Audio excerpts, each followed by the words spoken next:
નમસ્કાર મિત્રો, વિડીયોમાં તમારું સ્વાગત છે। તો મિત્રો, અત્યારે હાલની ખૂબ જ મોટી અને દુઃખદ ખબર સામે આવી રહી છે। ત્યારે મિત્રો તમને જણાવી દઈએ કે સુરત શહેરમાં વધુ એક પતંગની કાતર દોરીએ 8 વર્ષના બાળકનો ભોગ લીધો છે। જહાંગીરપુરા વિસ્તારમાં આનંદ વિલામાં સાયકલ સવાર બાળકના ગળામાં દોરી વાગતા મોત નીપજ્યું। તો મિત્રો, બે બાળકો બિલ્ડિંગના કમ્પાઉન્ડમાં સાયકલ ચલાવી રહ્યા હતા ત્યારે આ ઘટના બની હતી। જોકે મિત્રો, સમગ્ર ઘટનાના હચમચાવતા સીસીટીવી પણ સામે આવ્યા છે।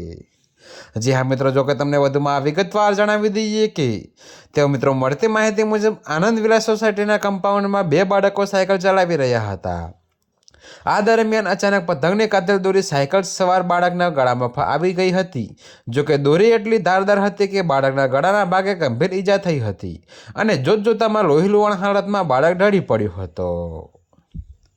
જી હા મિત્રો, તો આ સમગ્ર ઘટના સીસીટીવી કેમેરામાં કેદ થઈ છે। જ્યારે મિત્રો હચમચાવી દેતા આ વિડીયોમાં જોઈ શકાય છે કે બાળક આનંદથી સાયકલ ચલાવી રહ્યો હતો અને પડવારમાં કાળરૂપી દોરીએ તેને લપેટમાં લઈ લીધો। જોકે મિત્રો, આ દ્રશ્ય જોઈને આસપાસના રહીશો અને પરિવારમાં ભારે શોકનું મોજું ફરી વળ્યું છે।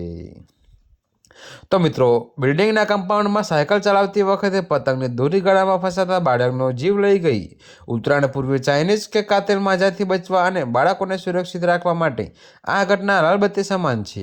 તો વાહન ચલાવતી વખતે કે ખુલ્લા મેદાનમાં રમતી વખતે ખાસ તકેદારી રાખવી જરૂરી છે। ત્યારે મિત્રો, અત્યારે હાલ માટે આટલું જ। મળીશું નવી અપડેટ સાથે। અને જો તમને અમારા વિડીયો પસંદ આવતા હોય તો વિડીયોને લાઇક, કોમેન્ટ, શેર અને અમારી ચેનલને સબસ્ક્રાઈબ કરવાનું ભૂલતા નહીં મિત્રો।